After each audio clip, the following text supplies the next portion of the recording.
You just lost 3 nights of sleep this week. Not because you pulled all-nighters. Not because you were sick. You lost them scrolling TikTok at midnight, answering work emails at 2 a.m., lying awake worrying about money.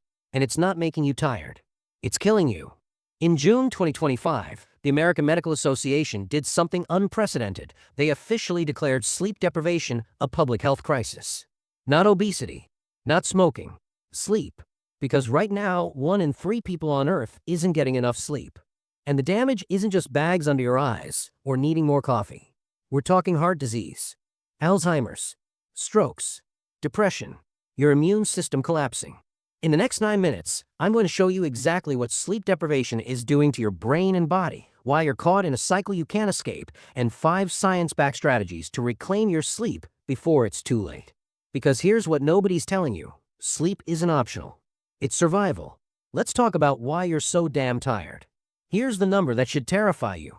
The average person is losing 3 nights of restorative sleep every single week. Not 3 hours. 3 nights. Think about that. Out of 7 nights, you're only getting 4 good ones. And most people, they don't even realize it's happening. A massive global study of over 30,000 people across 13 countries just revealed something shocking. 71% of working people have called in sick at least once in their career because they were too sleep-deprived to function. Not because of the flu, not because of food poisoning, because they literally couldn't operate on the amount of sleep they were getting. And here's where it gets darker. 22% of people suffering from terrible sleep choose to just live with it. They don't seek help. They don't change anything. They just accept exhaustion as their new normal. Why? Because sleep deprivation has become so normalized that we treat it like a badge of honor. I'll sleep when I'm dead, right? Except that's exactly what's happening. You are sleeping yourself to death. Just slowly. Let me break down what's stealing your sleep. First, financial stress.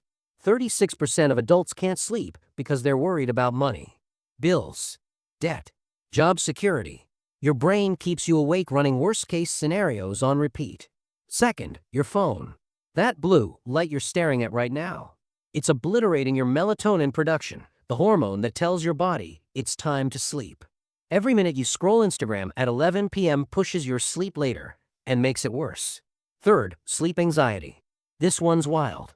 40% of Gen Z now reports feeling anxious about sleep itself at least 3 times a week. You're so worried about not sleeping well that the worry keeps you awake. It's a nightmare loop. And the age group's getting destroyed? If you're under 30, half of you are getting 6 hours or less. If you're 45 to 64, you're the worst off. 39% of you aren't getting adequate sleep. Men, you're not escaping this either.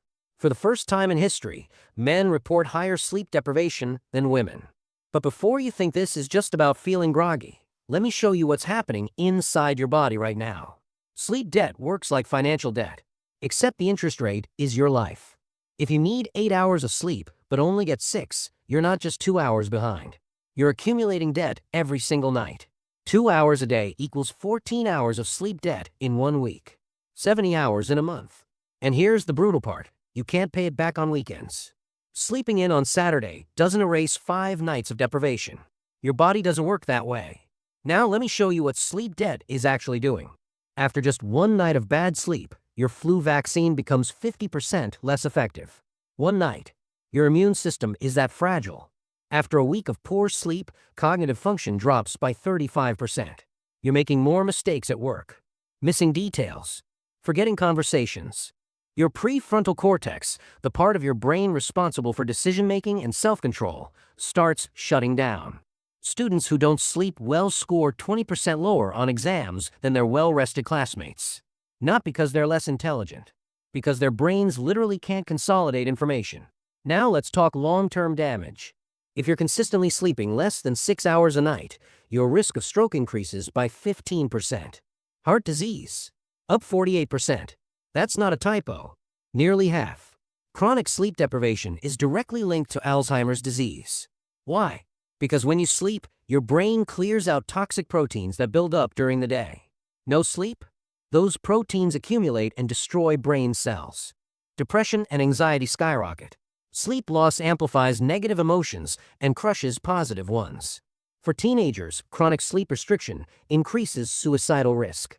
Your weight. Sleep deprivation disrupts the hormones that regulate hunger. You eat more, burn less, and your metabolism crashes. And all of this is costing us billions. Companies lose productivity. Healthcare systems are overwhelmed. Entire economies are bleeding money because people are too tired to function. But here's where the story gets interesting, and this is what the wellness industry doesn't want you to know. Sleep tracking apps and wearables were supposed to fix this. Fitbits, Apple Watches, sleep score apps that monitor every REM cycle. Instead, they made it worse. There's now a term for it, orthosomnia, an unhealthy obsession with achieving perfect sleep scores. People are lying awake stressing about their sleep data, which makes them sleep worse, which tanks their score, which increases their anxiety. The technology designed to help you is actively sabotaging your rest. And social media? The average person now scrolls for 2.5 hours a day, with peak usage happening right before bed. You're flooding your brain with blue light, dopamine spikes, comparison anxiety, and outrage, and then wondering why you can't fall asleep. We've built a world that's systematically destroying our ability to rest. But, and this is critical, sleep is solvable. It's not like climate change or the economy. You have direct control over this. Let me make this personal. If you're watching this and you slept 5 or 6 hours last night, your cognitive function right now is equivalent to being legally drunk. You're driving impaired, making decisions impaired, parenting impaired, working impaired. And if you've been doing this for weeks or months, the damage is compounding. Your body is in a constant state of stress. Your cortisol is spiked. Your immune system is compromised. Your mood regulation is shot. Relationships are falling apart.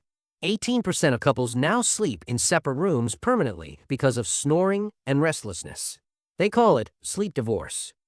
And among those couples, 30% report that their relationship actually got worse after separating. At work, almost half of employees feel like their company doesn't care about their sleep health.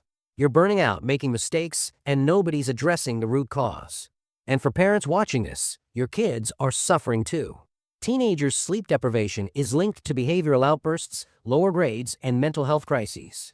One study found that when students improved their sleep, behavioral issues dropped to 0 within days. Here's the truth: you can't outwork bad sleep.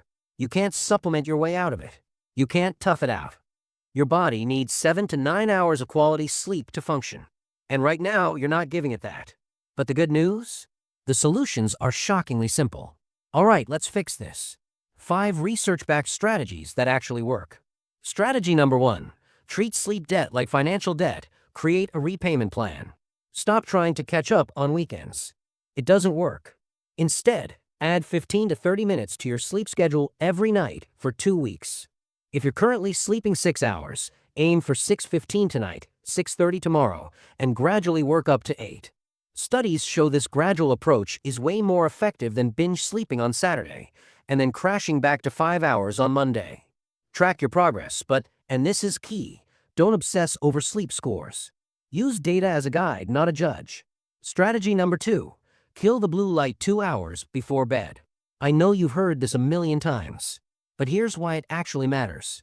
Blue light suppresses melatonin production for 2 to 3 hours after exposure.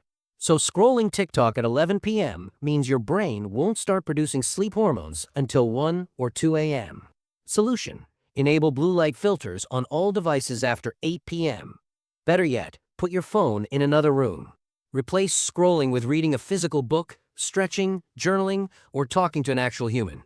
One study found that people who eliminated screens 2 hours before bed fell asleep 30% faster. That's an extra 15 to 20 minutes of sleep every single night. Strategy number 3. Build a financial insomnia safety net. If money stress is keeping you awake, and it's keeping 36% of us awake, you need a shutdown ritual. Before bed, write down 3 specific financial actions you'll take tomorrow. Not vague worries. Concrete tasks. Call credit card company about payment plan. Research side hustles for 30 minutes. Review budget spreadsheet. Why does this work? Because your brain is keeping you awake to solve problems. When you externalize the problem on paper and commit to action, your brain can relax. Pair this with deep breathing. For seconds in, 7 seconds hold, 8 seconds out. Repeat 6 times. This activates your parasympathetic nervous system and tells your body it's safe to sleep.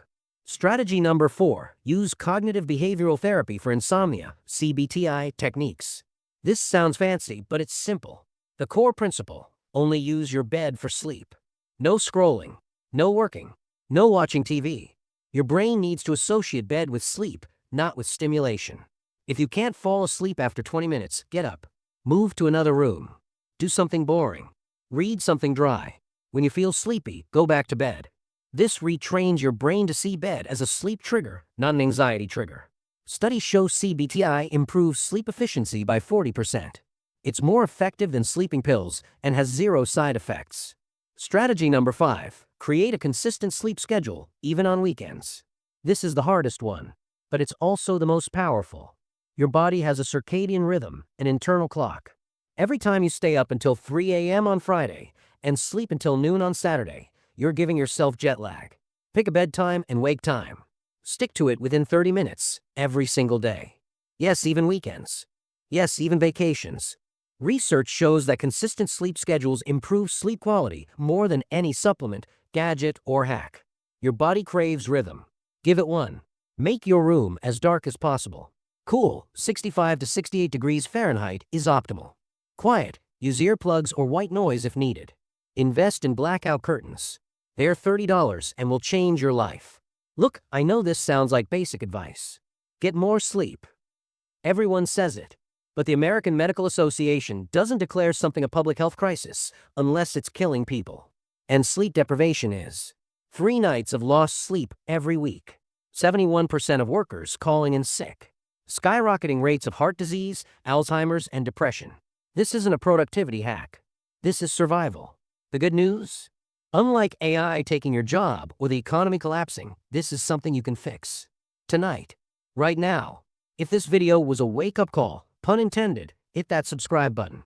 Drop a comment and tell me, how many hours did you sleep last night? Let's be real with each other. And share this with someone who needs to see it. Someone who's been running on fumes for months. Sleep isn't weakness. It's your superpower. Now go use it.